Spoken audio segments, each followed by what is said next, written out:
Hello everyone. In last video we have completed the first unit of geography class 9th and for ICSE students only. So in this video we will be covering the second unit of geography. Basically in first unit there were around three chapters were there. In unit 2, as per your actual syllabus there were around 5 chapters, but due to the reduced syllabus there were around 6 chapters earlier, but now due to reduced syllabus there are around only 5 chapters. So earth structure and one more chapter were there, that is landforms of the earth, which is now cutted out. After that rock and rock cycle was the actual chapter, but now here it is only about rock. Volcanoes, earthquakes and weathering and inundation was the actual chapter, but now we are having weathering only. So as per the reduced syllabus, structure of the earth unit 2 comprise of these topics only. Okay, many times I have already told you that these videos are made for the understanding purposes only. According to these videos you cannot write the proper answers, but these videos are for only the understanding purpose.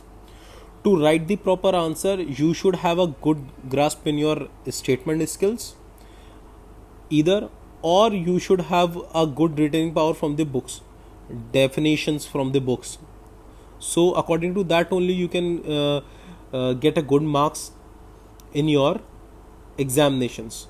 Some definitions I have noted down here for your purpose only, so that you can pause this video and note it down these definitions. But अभी जो आपको बताया जाएगा वो definitions basis नहीं, एक understanding basis के लिए आपको clear करने के लिए. So we are starting with this earth structure chapter.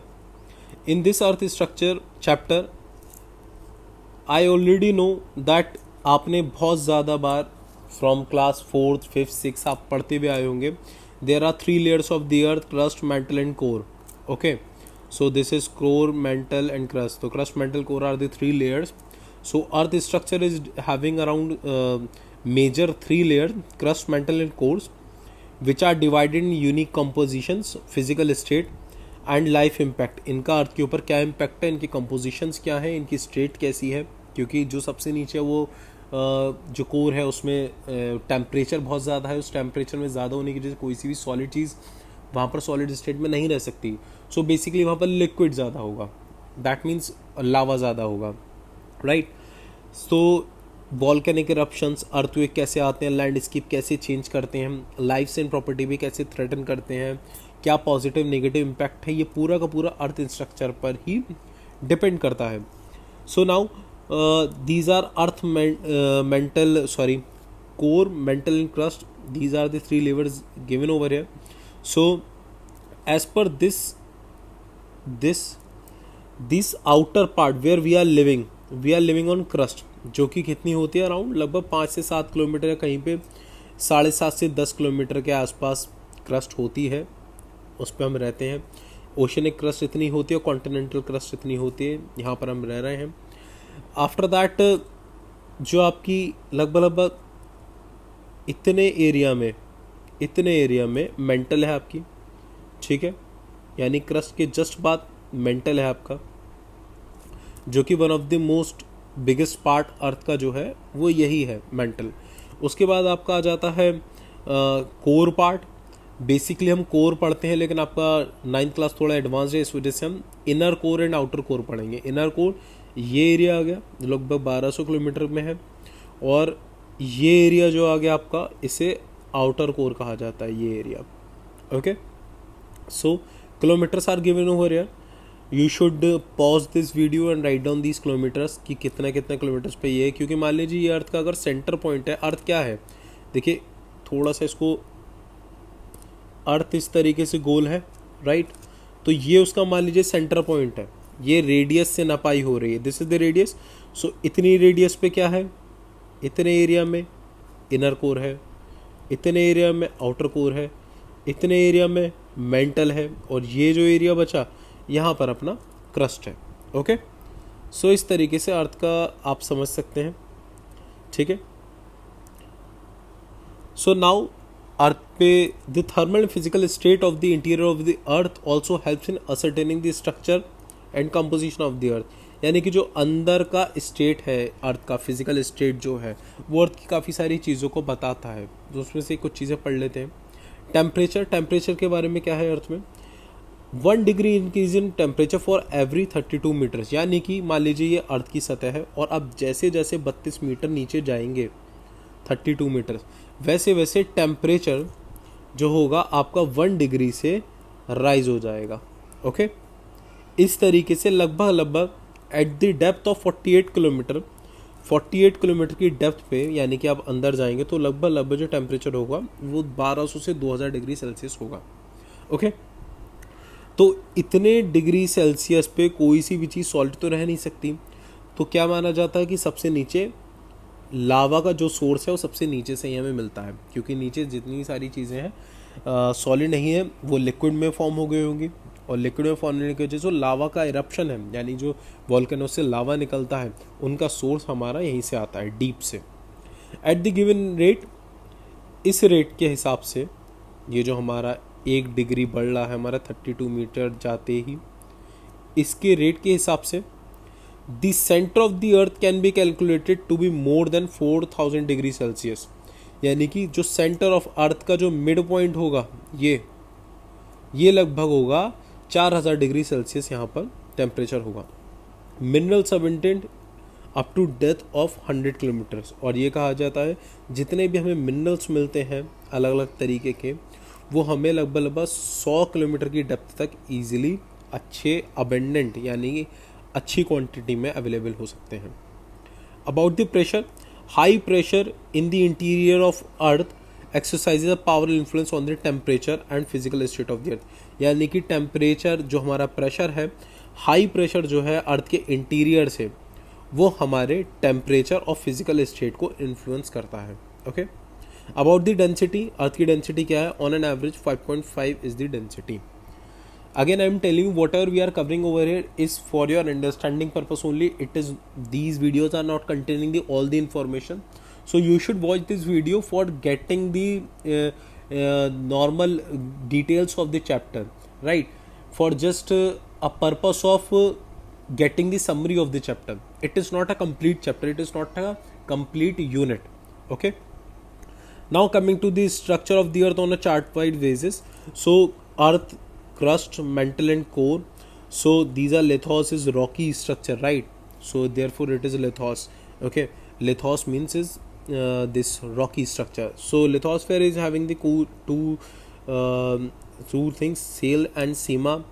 Mantle is having upper and lower, core is having core and inner core. So इसमें क्या क्या है, सेल क्या होती है, जो सॉलिड होती है जिसमें सिलिकॉन एंड एल्यूमिनियम को मिला के SI और AL को मिला के सेल बनी है, राइट?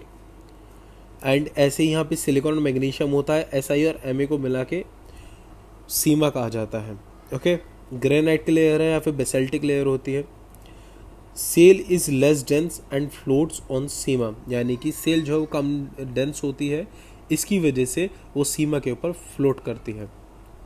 सीमा इसका अपोजिट है, ये डिसकंटिन्यूस लेयर है, ये कॉन्टिन्यूस लेयर है।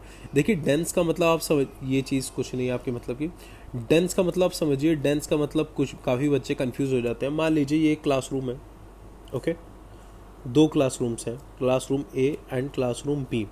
सो मान लीजिए ये आप बच्चे बैठे हुए हैं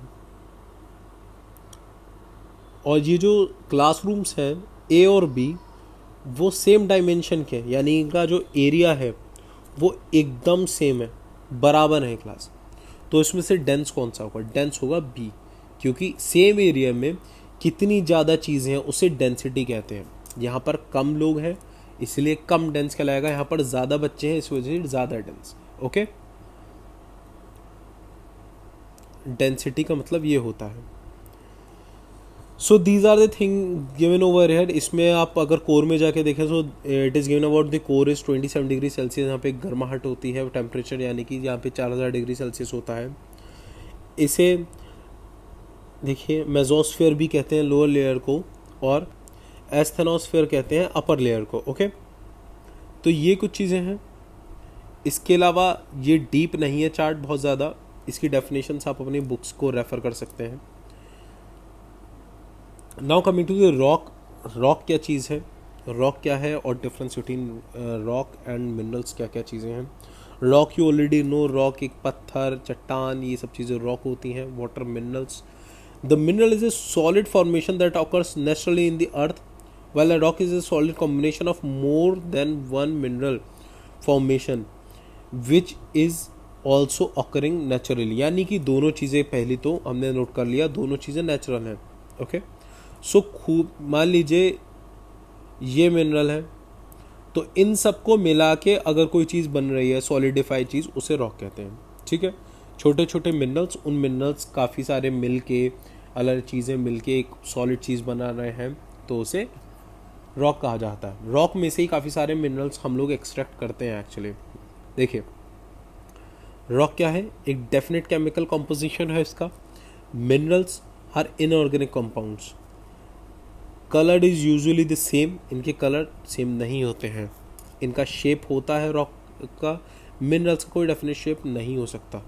इसमें फॉसिल्स नहीं मिलते हैं, कुछ मिनरल्स फॉसिल्स में से निकलते हैं। मेड अप ऑफ मिनरल्स, ये मिनरल से बना हुआ है।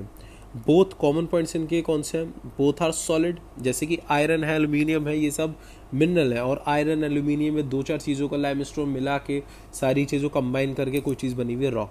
ठीक है, तो बेसिकली क्या है, मान लीजिए ये रॉक है और इसमें खूब सारे मिनरल होंगे, right.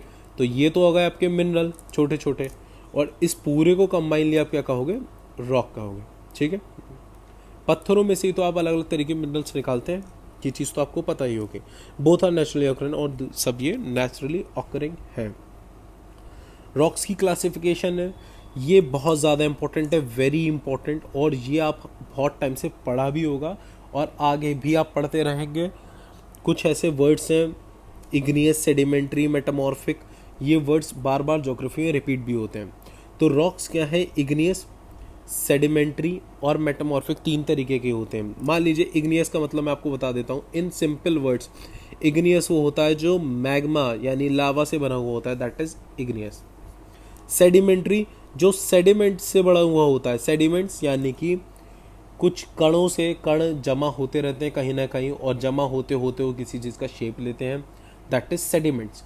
Metamorphic, metamorphic rock sedimentary rock भी हो सकती है और इग्नियस रॉक भी हो सकती है, और खुद में मेटामॉर्फिक रॉक भी हो सकती है। यानी कि मेटामॉर्फिक रॉक वो है जो, फॉर एग्जांपल, एक टाइम में एक इग्नियस रॉक थी जो कि लावा से बनी थी, और वो काफ़ी सालों से, 100,000 ऑफ ईयर में उसमें कुछ ना केमिकल कंपोजिशन में चेंज आता गया, उसके शेप्स चेंज होते गए, और फिर उन्होंने इग्नियस स्टेट अपनी छोड़ के किसी और चीज़ में ट्रांसफॉर्म हो गई, तो उसे मेटामॉर्फिक कहते हैं। ऐसी वो सेडिमेंट्री रॉक भी हो सकती है, और वो एक समय बहुत 100,000 ऑफ ईयर लगते रह गए, उस सेडिमेंट्री रॉक में कुछ चेंजेस आए, और चेंजेस आने के बाद वो कुछ अलग चीज़ बन गई, तो that is metamorphic rock. Even metamorphic rock खुद भी अगर बनी हुई है, उस मेटामॉर्फिक रॉक में भी थाउजेंड्स ऑफ ईयर्स में चलते चलते चलते चलते चेंज आता गया, और वो फिर से कुछ और बन गए, तो that is also metamorphic rock. Okay, so जो रॉक्स चेंज होके कुछ और रॉक बनने रही हैं, उसे मेटामॉर्फिक कहते हैं। Okay, so igneous formed from melted minerals, that is lava, जैसे कि granite. Formed from pieces of other rocks, यानी कि अलग अलग सेडिमेंट्स से, जैसे सी sandstone. Formed from great heat and pressure, अलग एक हीट्स और प्रेशर की वजह से एक समय में कुछ भी बन के क्रिएट हो जाती है, दैट इज, उसका एग्जाम्पल दे रखा है आपको मार्बल। सो बेसिकली एक ये लिंक यहाँ पर दिया हुआ है zmescience.com करके, यहाँ से इस वीडियो में काफ़ी कंटेंट लिया गया है, क्योंकि ये अगर आपको प्रॉपरली रॉक्स के बारे में जानना है तो काफ़ी अच्छी साइट है। zmescience.com/science/geology/type of rocks/ इसमें बहुत अच्छी इन्फॉर्मेशन मिल सकती है, और किसी को जाके अच्छी तरीके से पढ़ना है तो इस साइट पे जाके इजीली पढ़े। इग्नियस मैग्मा को कूलिंग और डाउन होने से बना है, ये अर्थ के इनसाइड भी बन सकता है। ठीक है, they are form from cooling of magma deep inside the earth. ठीक है, इनसाइड दी अर्थ बनता है ये। They often have large crystals, और इसमें लार्ज क्रिस्टल्स होते हैं। You can see them with the naked eyes, यानी कि आप अपनी आंखों से इन्हें इजिली देख सकते हो। Metamorphic, they are form through the change, उस चेंज को क्या कहते हैं? Metamorphosis of igneous and sedimentary rock, and they can form both underground and the surface. और ये इग्नियस और सेडिमेंट्री रॉक से बन के बनते हैं, और ये अंडरग्राउंड अर्थ के अंदर या फिर बाहर दोनों तरफ बन सकते हैं। ठीक, इसके अलावा sedimentary, they are formed from the solidification of sediments, they can be formed from organic remains such as limestone or from the cementing of other rocks. Now the long story which is much more interesting in this, इस चीज़ पे आप ध्यान मत दीजिए last line पे। सो देखिए, ये rock के बारे में आपको थोड़ा सा एलैबोरेटेड आपको दिखेगा। देखिए किस तरीके से ये इन्होंने एक पूरा जो चार्ट दिया है, इसमें आपको सारी रॉक्स के बारे में बताया गया है। देखिए ये वॉल्केनो है, यहाँ पर अर्थ क्रस्ट में लावा यहाँ पे ऑब्टेन हुआ है। ठीक है, लावा ऑब्टेन होने की वजह से कुछ लावा जो नीचे ही सॉलिडिफाई हो गया, ठीक है, उसे इंट्रूसिव इग्नियस रॉक कहते हैं, यानी इंट्रूसिव इनसाइड। ठीक है, इंट्रूसिव का मतलब है इनसाइड, और एक्सट्रूसिव जो बाहर आ गया आउटसाइड। ठीक है, तो दो तरीके की रॉक बन रही है, एक्सट्रूसिव इग्नियस रॉक और इंट्रूसिव इग्नियस रॉक। ठीक है, इग्नियस रॉक नॉर्मली अर्थ के अंदर बनती है, ठीक है, उसका सॉलिडिफिकेशन होने से।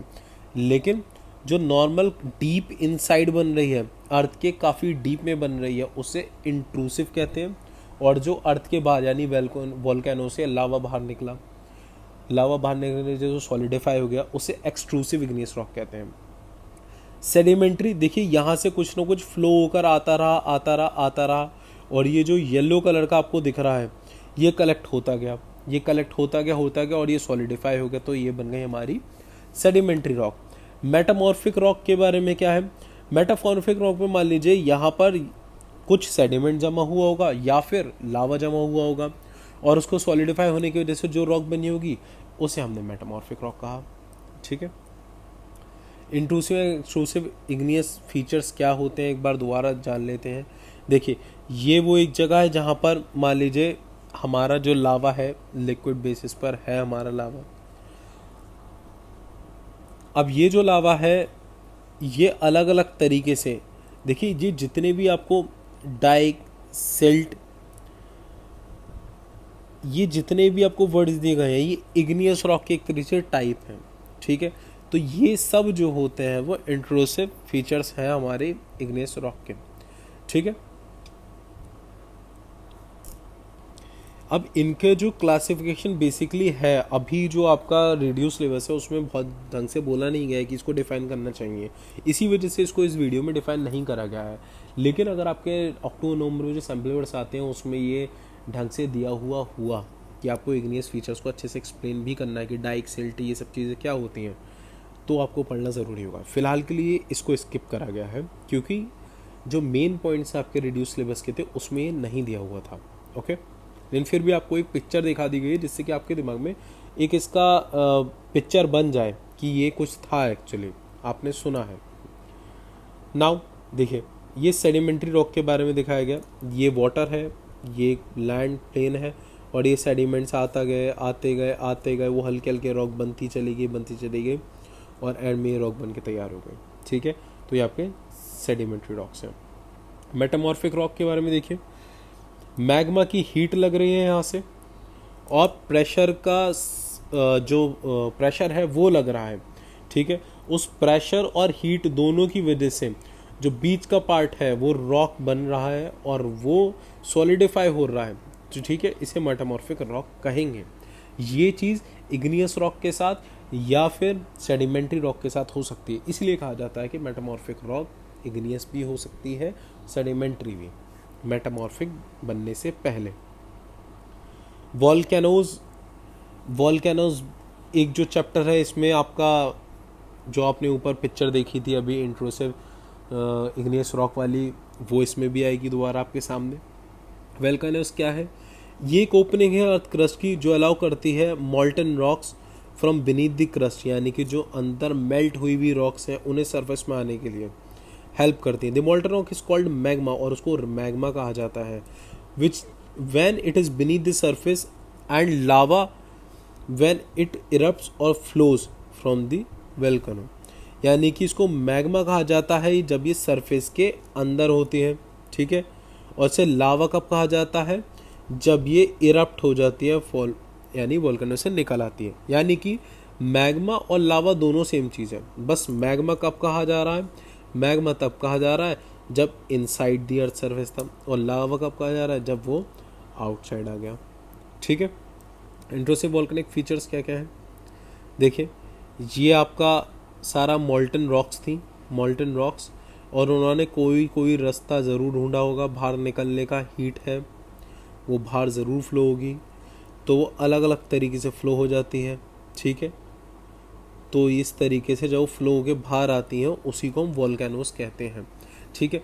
एक चीज़ ध्यान रखिएगा, वोल्केनो हमेशा ये मत ध्यान करना कि वो इसी तरीके के शेप में होगी भाई, कि यहाँ से इस तरीके से कुछ ना कुछ ऐसे करके ही वोल्केनो होगी, नहीं।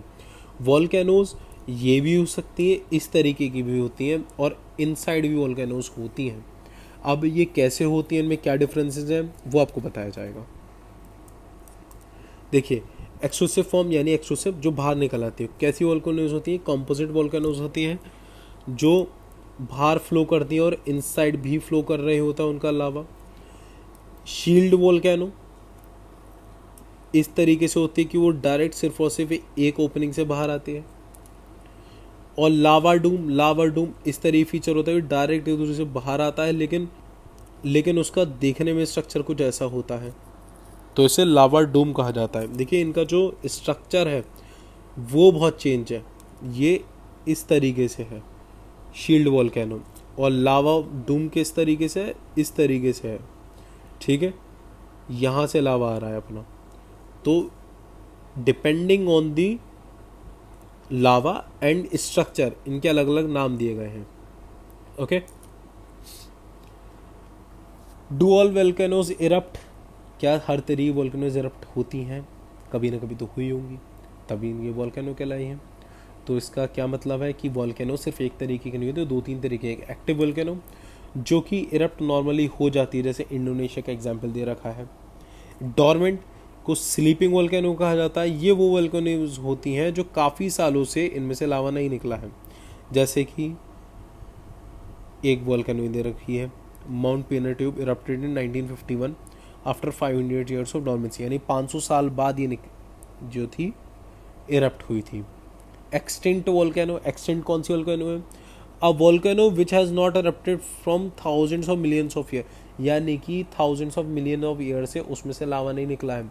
लेकिन however it is very difficult to tell whether a volcano will erupt again, ये बहुत ज़्यादा डिफ़िकल्ट है बताना कि उसमें से इरप्शन दोबारा होगा या नहीं। क्यों डिफ़िकल्ट है, क्योंकि इसका हम एक एग्जांपल देख चुके हैं। मैक्सिको में 1982 में एक डॉर्मेंट जो हमारी वोल्केनो थी इरप्ट हुई थी, कितने साल बाद, 1200 साल बाद इरप्ट हुई थी, ठीक है।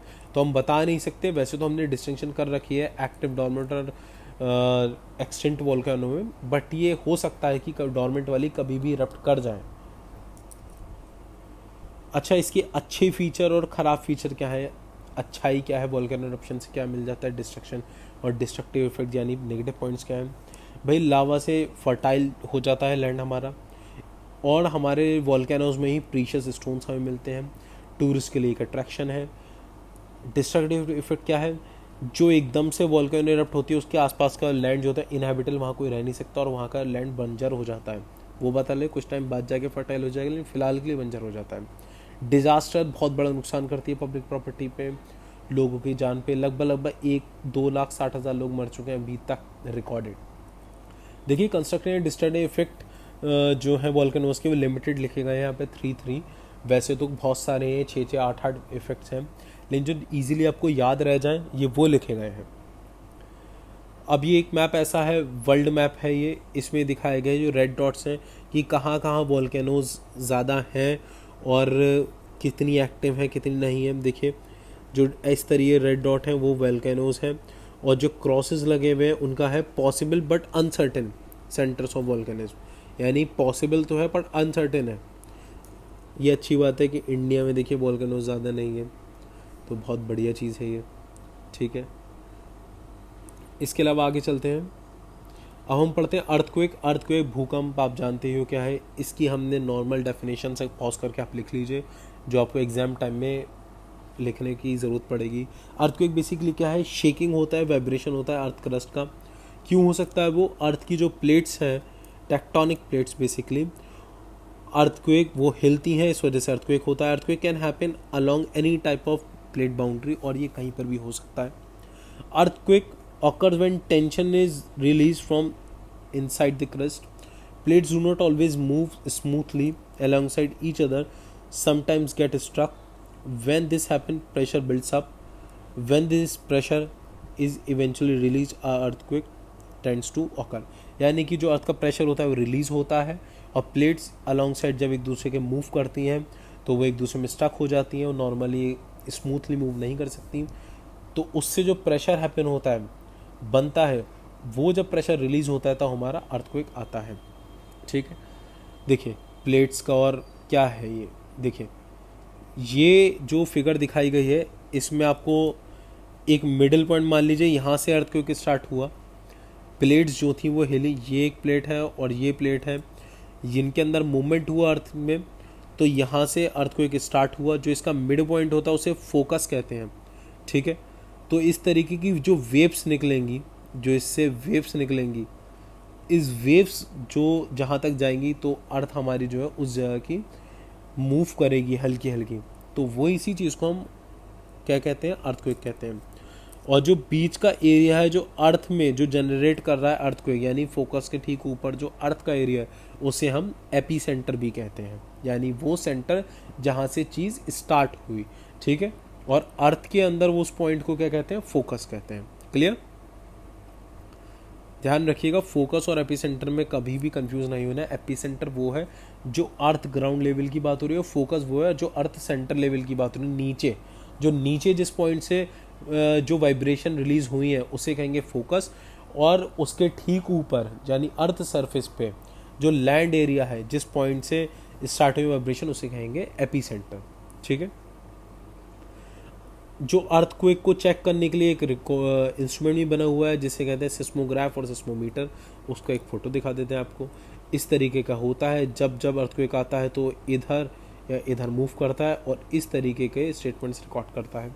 इससे हमें पता चलता है कि जो अर्थक्वेक है वो किस लेवल का है।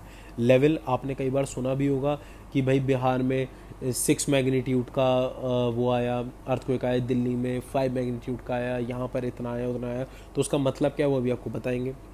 अर्थ के कॉज क्या है, अर्थ के कॉज हो सकते हैं वॉल्केनिक करप्शन की वजह से या फिर प्लेट मूवमेंट की वजह से, इसके अलावा फोल्डिंग एंड फ्लोटिंग की वजह से। इसका मतलब क्या है, a fracture in the rock along which there has been an observable amount of displacement is known as fault। यानी कि रॉक में कोई फ्रैक्चर यानी कि दरार आई और उस जगह में डिस्प्लेसमेंट यानी कि जो दरार है उसमें डिस्प्लेसमेंट हुआ।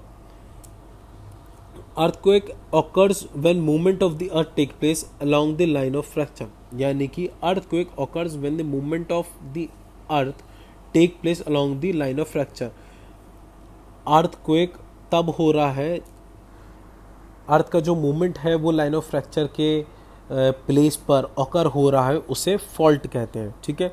तो ये फोल्डिंग और फॉल्टिंग का मतलब ये है, ठीक है।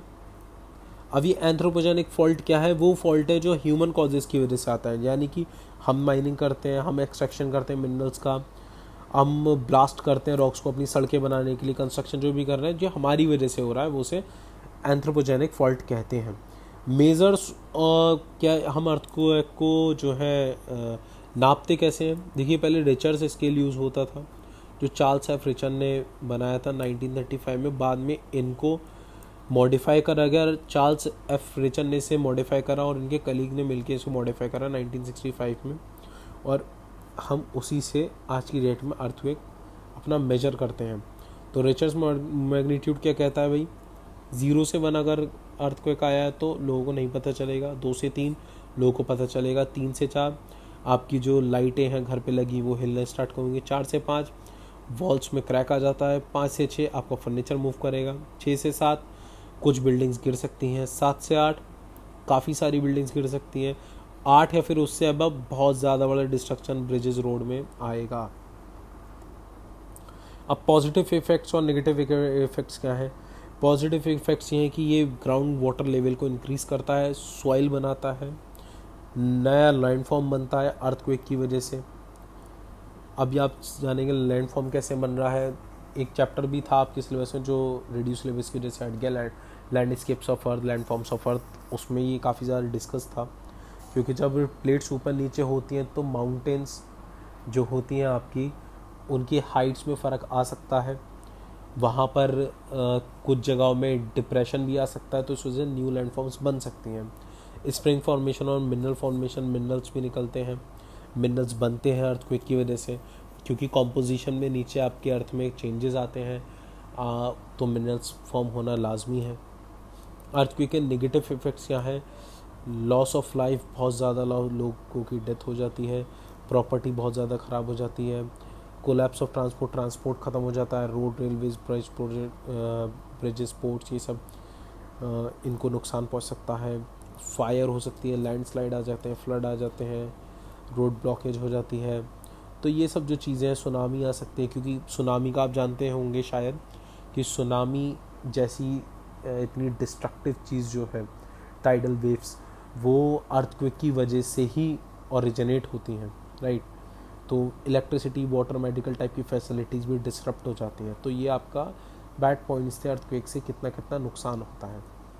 Coming to the next part, earthquake के जोन्स इसमें दे रखे हैं। देखिए ये भी अच्छी चीज़ है कि इंडिया में ज़्यादा अर्थक्वेक जोन्स नहीं है, लेकिन बाकी ये पूरा जापान का एरिया देखिए, जापान में इतने सारे अर्थक्वेक्स आते रहते हैं, सुनामी यहाँ पर बहुत आती रहती है। तो ये इंडोनेशिया का पार्ट, जापान का पार्ट, ये सब आप देखिए कितना ज़्यादा प्रॉब्लम क्रिएट होता है यहाँ पर। इंडिया के ऊपर तिब्बत रीजन, चाइना रीजन, ये सब एरिया है।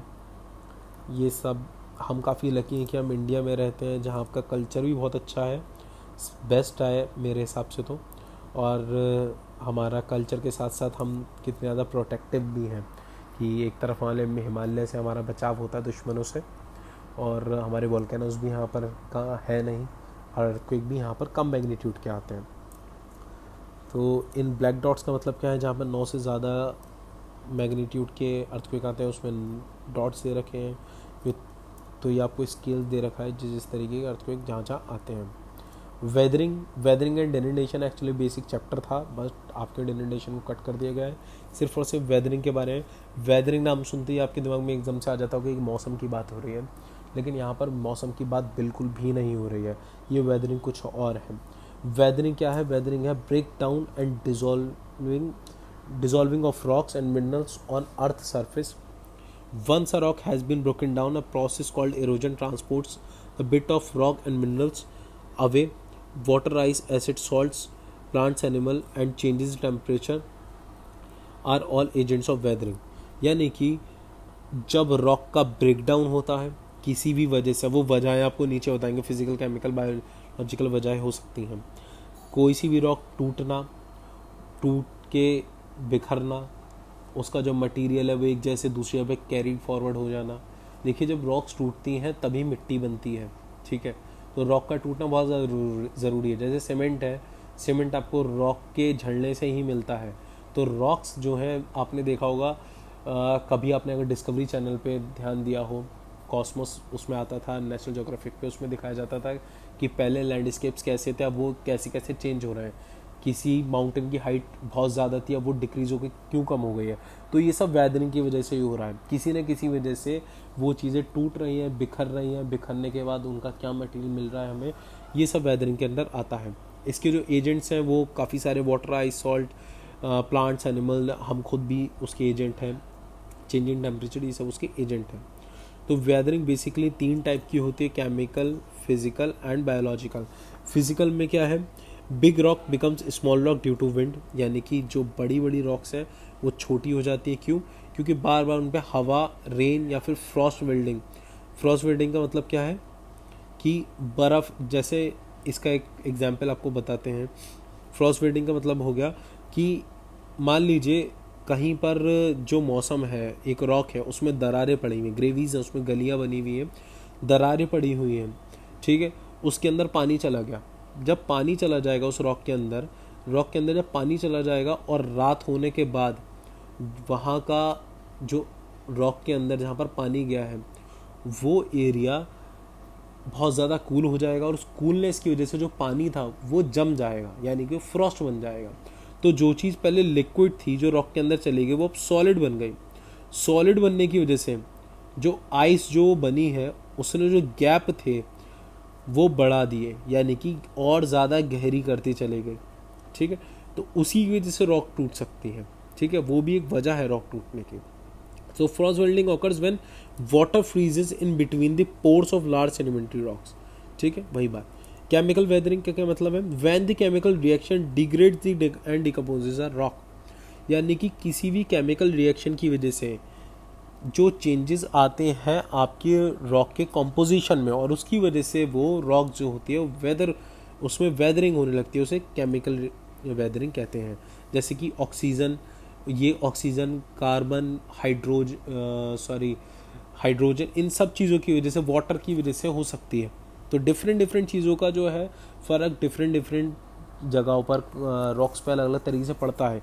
ये आगे अच्छी तरह से डिफाइन है, आपके समझ में आ जाएगा। बायोलॉजिकल वेदरिंग का मतलब क्या है भाई?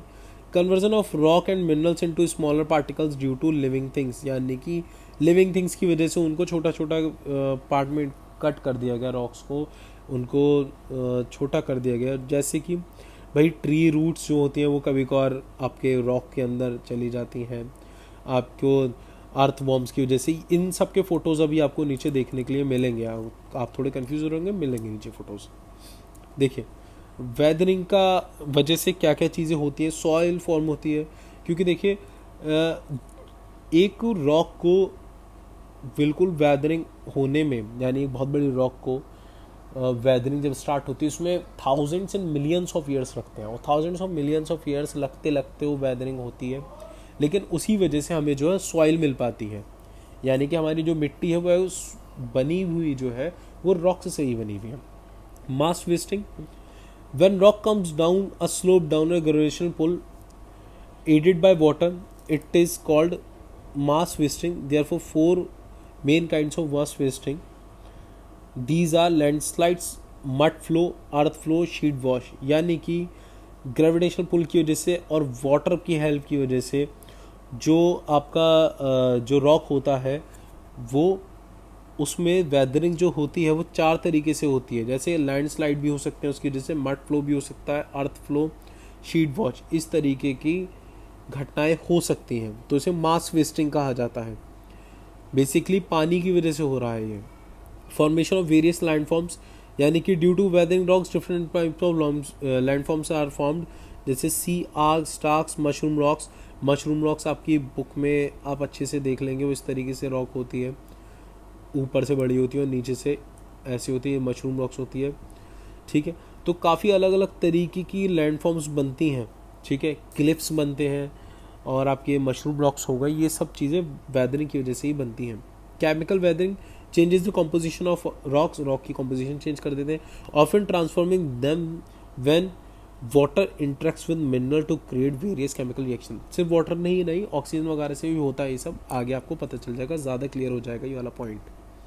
फिजिकल वेदरिंग के बारे में देखिए, इसके कुछ फोटोज़ भी दे रखे हैं जो आपको ऑलरेडी बताया गया। Science that refer to geological process of breaking rock without changing their chemical composition, यानी कि फिजिकल वेदरिंग वो है जिसमें रॉक का स्ट्रक्चर चेंज हो गया बट उसकी केमिकल कॉम्पोजिशन में चेंजेस नहीं आए हैं, ठीक है। मान लीजिए एक रॉक थी, ये रॉक है, वो ए बी मिनरल से बन के बनी हुई है।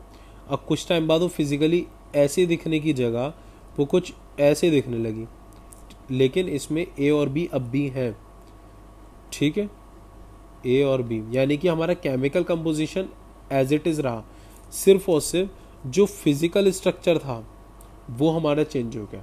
इसे फिजिकल वेदरिंग कहते हैं।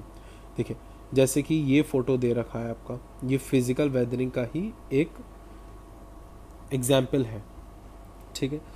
Over time movements of the earth and environment can break apart rock formation causing physical weathering. Exfoliation is a form of mechanical weathering in which curved plates of rock are stripped from rock below. This results in exfoliation domes or dome-like hills, rounded boulders. Exploration becomes occur along places. यानी कि exploration क्या है, एक physical weathering ऐसी जिसमें rock का जो shape है वो डूम लाइक लगने लगता है, तो उसे एक्सप्लोरेशन कहते हैं। और इससे हमें क्या मिलता है, बोल्डर्स, राउंडेड बोल्डर्स हमें मिलते हैं। बोल्डर्स यानी मोटे मोटे गोल गोल पत्थर, ठीक है। This splitting of rocks along the joints into blocks, यानी कि अगर किसी तरीके से जो रॉक है वो इस तरीके ब्लॉक्स में टूट गई, ठीक है, उसे ब्लॉक इंटीग्रेशन कहा जाता है, disintegration sorry. A form of weathering where the grains of the rock becomes loosen and fall out to repeated heating and cooling, यानी कि जो आपकी जो रॉक है उसकी स्ट्रेंथ लूज होती चली गई और हीटिंग और कूलिंग इफेक्ट की वजह से टेम्परेचर चेंज होने की जो इस तरीके टूटती चली गई, ब्लॉक्स क्रिएट हो गए, ठीक है। Next is granular weathering. देखिए ये रॉक है और ये झड़ के छोटे छोटे ग्रेन्यूल्स यानी कंकड़ पत्थर टाइप के बन गए, तो इसे हमें ग्रेन्युलर डिसइंटीग्रेशन कहते हैं। ये क्यों होता है, due to repeated heating and cooling because of temperature, ये भी हीटिंग एंड कूलिंग की वजह से होता है। As a result of alternative expansion and contraction of minerals in rocks causes the rock to break down into small pieces, यानी फिर से हीटिंग और कूलिंग इफेक्ट की वजह से कंपोजिशन है वो उसमें जो मिनरल्स है वो कभी कॉन्ट्रैक्ट हो रहे हैं या फिर कभी एक्सपेंड हो रहे हैं, इसकी वजह से ग्रेन्यूल्स छोटे छोटे झड़ के गिरते रहते हैं। केमिकल वेदरिंग में क्या है, केमिकल वेदरिंग वो है जो आपके रॉक की, मान लीजिए ये ए और बी हमारी रॉक है, ठीक है, इसमें ए और बी कंपोनेंट थे, ये रॉक एज इट इज ऐसी ही रही, लेकिन इसमें जो हमारा कॉम्पोजिशन था वो ए बी सी हो गया, यानी सी कहीं से ऐड हो गया, तो हमारी जो केमिकल कंपोजिशन है वो चेंज हो गया, इसको कहते हैं केमिकल वेदरिंग, ठीक है। इसमें ऐसा नहीं है कि शेप हमेशा सेम ही रहेगा, वेदरिंग का तो मतलब ये शेप चेंज होना, तो मान लीजिए इस तरीके का हो गया, ठीक है, यानी इस तरीके का अगर कोई पहाड़ है तो वो इस तरीके का बन कर रह गया सिर्फ और सिर्फ, ठीक है। तो वेदरिंग में शेप तो चेंज हो ही रहा है और साथ ही साथ केमिकल कंपोजिशन भी चेंज हो रहा है। Chemical basically chemical composition change होने की वजह से ही जो शेप है वो चेंज हुआ है, ठीक है। ये ऑक्सीडेशन, कार्बोनेशन, हाइड्रेशन और सॉल्यूशन की वजह से होता है, यानी ऑक्सीडेशन, अगर ऑक्सीजन जो प्रेजेंट है एयर और वाटर में वो किसी तरीके से रिएक्ट कर गई कंपोनेंट्स के साथ, यानी कि मान लीजिए अगर रॉक में आयरन है, आयरन के साथ एयर वाटर में जो ऑक्सीजन उन्होंने रिएक्ट करा, रस्ट क्रिएट कर दी, ठीक है, तो इस वजह से उसका जो केमिकल स्ट्रक्चर है वो भी चेंज हो गया, आयरन ऑक्साइड बन गया, वहाँ पे क्रिएट हो गया, और आपका जो वो है दिखने में उसकी फिजिकली भी उसके अंदर चेंजेस आ गए। ऐसी कार्बोनेशन में जहाँ जैसे यहाँ पर ऑक्सीजन रिएक्ट कर रही थी, यहाँ पे कार्बन रिएक्ट कर रही है, हाइड्रेशन में वाटर रिएक्ट कर रहा है और सॉल्यूशन में रेन वाटर रिएक्ट कर रहा है, ठीक है। अब बात आई हमारी बायोलॉजिकल वेदरिंग। बायोलॉजिकल वेदरिंग क्या है, बायोलॉजिकल वेदरिंग में देखिए शेप चेंजेस हो रहे हैं, जो हमारी रॉक है वो झड़ रही है, ब्रेक डाउन हो रहा है हमारी रॉक का, लैंडफॉर्म्स हमारे चेंज हो रहे हैं, बट वो केमिकल वजह से नहीं हो रहा है, ना ही वो फिजिकल यानी कि आपके फ्रॉस्ट वगैरह इन सब चीज़ों की वजह से हो रहा है, वो लिविंग चीज़ों की वजह से हो रहा है, ठीक है। पानी वगैरह की वजह से नहीं, वो लिविंग चीज़ यानी कि जैसे पेड़, प्लांट, सबके आपके वॉर्म्स, ह्यूमन, इन सब की वजह से। तो ये आपकी एक रॉक रही और इस रॉक की जड़ इस तरीके से निकली कि इसमें पेड़ निकल आया, तो यहाँ से रॉक टूट गई, रॉक टूटने की वजह से हमारा जो रॉक था वो दिखने में अलग लगने लगा, तो ये हमारा एक बायोलॉजिकल वेदरिंग का है। इस तरीके से स्क्वायरल्स वगैरह और ये सब जो छोटे छोटे जीव जंतु होते हैं वो रॉक के अंदर अपना रहने का कर लेते हैं, उसमें गड्ढा कर देते हैं, तो इनकी वजह से भी होता है। इवन हमारे इंसान की वजह से हम कंस्ट्रक्शन साइट्स वगैरह क्रिएट करने लगते हैं, तो ये सब बायोलॉजिकल वेदरिंग के अंदर आ जाता है, ठीक है। फिलहाल इस यूनिट में सिर्फ और सिर्फ इतना ही था। तो इस यूनिट में इतना होने के बाद अब आप ध्यान रखिए कि आपकी ज्योग्राफी में लगभग 2 यूनिट्स कंप्लीट हो चुकी हैं। 2 यूनिट्स में लगभग आपके 9 चैप्टर्स आ जाते हैं। बेसिकली आपकी ज्योग्राफी में अराउंड 22 चैप्टर्स होंगे। तो आपका 40% ऑफ द ज्योग्राफी कंप्लीट हो चुका है। सिविक्स आपका पहले ही कंप्लीट हो चुका था, ठीक है।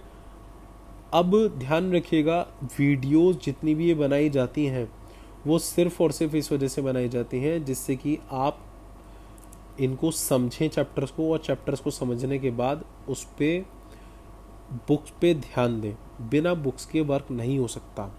इसके अलावा एक लेटेस्ट न्यूज़ है एजुकेशन से रिलेटेड कि नेशनल एजुकेशन पॉलिसी हमारी 2020 की गाइडलाइंस आई हैं, और अगर ये गाइडलाइंस अच्छे से इम्प्लीमेंट हो गई तो आपका आने वाला जो फ्यूचर है पूरा का पूरा चेंज हो जाएगा, और वो इतना बेटर हो सकता है जिस तरीके गाइडलाइंस अगर वो, तो क्योंकि उसमें आप स्कूल्स में इंटर्नशिप भी कर सकते हैं, सब कुछ कर सकते हैं, आपका क्रेडिट स्कोर बनाया जाएगा, यूनिवर्सिटीज़ की ट्रांसफॉर्मेशन होने वाली है।